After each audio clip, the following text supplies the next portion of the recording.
Hi there. Thanks so much for joining us here. We are under a KREM weather impact alert today. And what you need to be prepared for here are some gusty winds. We've been talking about this for the last couple of days, but really now we are preparing here to see the arrival of these very strong winds later tonight and into tomorrow morning. So thanks for joining us here. This is where we get to be a little bit more in depth with what we're seeing in this forecast and really go over all of the layers too region wide, because it's going to be spanning here a big portion of the inland northwest. So when it comes to the breakdown of when we can expect to see some of the peak winds or the strongest gusts with the arrival of this system, we're talking late Wednesday night. And we're talking when many folks are going to be sleeping here, from about 11 p.m. to midnight to about 2 a.m. on Thursday morning. So that means by tomorrow morning, that's when we'll be able to see the aftermath of what happened with these strong gusts. And when we're talking strong wind gusts, upwards of 50 miles per hour, potentially 65-mile-per-hour gusts, and some localized areas even could see 70-mile-per-hour wind gusts. So with that, we are talking the potential of damage. Power outages could potentially happen, also damage to trees or downed trees in this scenario. The other impacts that we're going to be talking about include some choppy lakes. But again, when it comes to some of these peak wind gusts, that's going to be happening in the overnight. So hopefully folks aren't out on the lakes, but we are going to be seeing that when it comes to our local waterways. Very difficult driving as well is going to be a thing for high-profile vehicles. So this is going to be for those semi-truck drivers. They drive at all hours here. They have to make their deliveries. But what we're seeing is overnight tonight, the potential for some very strong and crosswinds in particular, which could cause for some hazardous driving.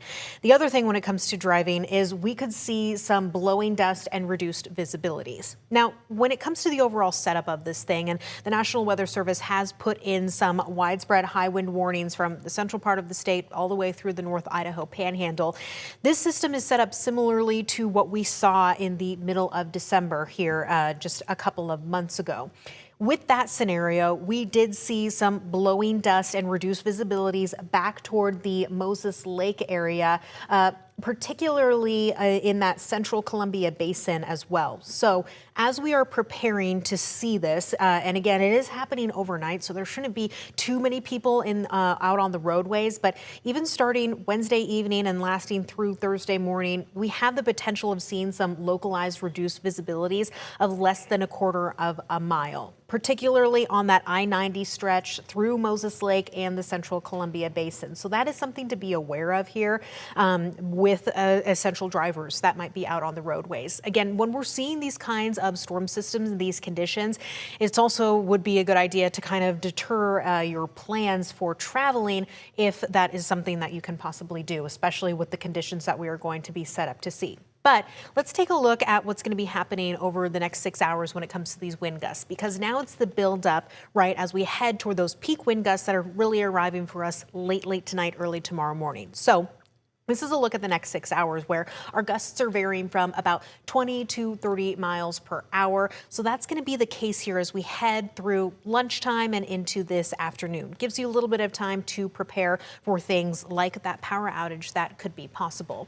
As we take a look here at what's happening as far as the timing of this goes, this on your screen is Wednesday at 3 p.m. where we're still dealing with those wind gusts between about 20 to 30 miles per hour. But as I fast forward and I put us here till about 11 a.m., you can see that those wind gusts become very, very strong region-wide. All of that purple on your screen from, again, the central part of Washington through the North Idaho Panhandle and into western Montana. That's when we're talking those winds upwards of 50 miles per hour to 65-mile-per-hour winds.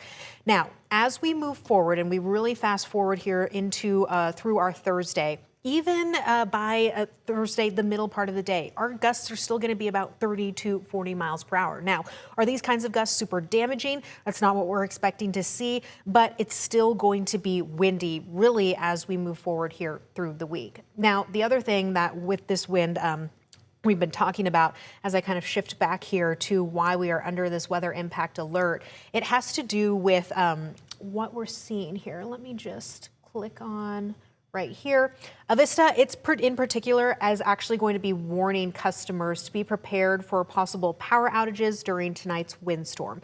So the company in itself, Avista, is asking people to report outages using their mobile app. So that would be something good for you to download. Avista also says if you do lose power, they likely won't be able to give you an estimated restoration time, especially as we're preparing here for this type of damage. That's because they need to make sure that, one, it's safe for their crews before they can do any work out there as well. Now, when it comes to covering this storm, of course, we are going to be working around the clock here at KREM 2 because we are in this weather impact alert, monitoring what is going on with this windstorm. So Nicole and Tim are going to be keeping you updated on all of the outages. I'm, of course, going to be tracking how this windstorm is going to be evolving. And Brandon T. Jones, he's going to be live out monitoring for damage as well. So that's kind of our setup of what's going to be happening behind the scenes here. Of course, all the latest updates are going to be right here where you're watching us. And the other layer of this is not only are we preparing here for some very strong winds, but we have been seeing some pretty intense snow up and over the Cascades, as well as along the Montana-Idaho border. So I want to delve into what we're seeing on our future tracker here, because yes, we are seeing some snow up and over the Cascades this afternoon, as well as into this evening. What we're also seeing, though, through the valley floors for central and eastern Washington and North Idaho is kind of this messy mix here ahead of these winds arriving. So right now, this is about 12:35 p.m. where we're seeing rain toward Moses Lake and Pullman, and a bit of a mix for Spokane and Coeur d'Alene. By this evening, some of those messy, wet conditions are still going to be sticking around.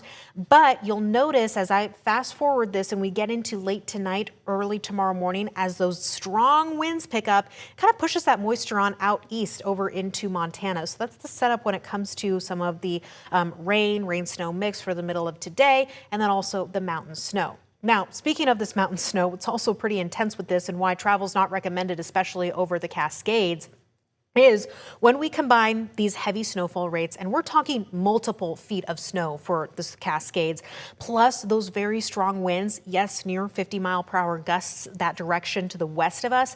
It's why we have a fairly rare blizzard warning going into place for these conditions. The blizzard warning is this evening through Thursday morning. Travel not recommended during that time, so you may want to adjust your plans. But even here to the east of us for Lookout Pass, winter storm warnings are in place for a lot of snowfall as well expected, and still some gusty winds. So if you're headed that direction, it's going to be one of those problem areas as well. This is a look at some of the forecasted snow totals that we're seeing, and again, upwards of 2 feet over Snoqualmie Pass, plus that combination of those high winds. And that could even lead for the Cascades in particularly to near zero visibility at times, and as well as over toward Lookout Pass. It's looking to pick up here over about a foot or just over that for Lookout Pass through Thursday. So that's kind of the framework that we're monitoring.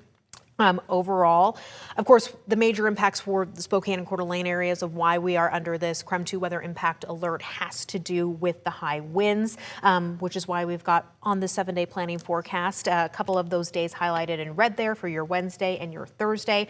The other interesting thing here as we kind of get a look long term of what's to come are some slightly warmer temperatures on Friday, and we're also going to be dealing with some rain and the potential for snow melt. So as we take a further extended look, we could see some flooding concerns and rising creeks and rivers down on the Palouse or back toward parts of central Washington. But that's kind of what's to come. We're really focused today on preparing you for these high winds and the potential damage and impacts that we could see. So I do just want to go back here and show you again why we are under this weather impact alert. It is expected to arrive for us and impact us late tonight. Again, when we're talking here, 11 to midnight to that 2 a.m. range Thursday morning, gusts upwards of 50 to potentially 65 miles per hour. And we're going to watch for power outages possible, as well as blowing dust for any drivers out there, very strong aggressive crosswinds, and the potential for downed trees and tree branches. So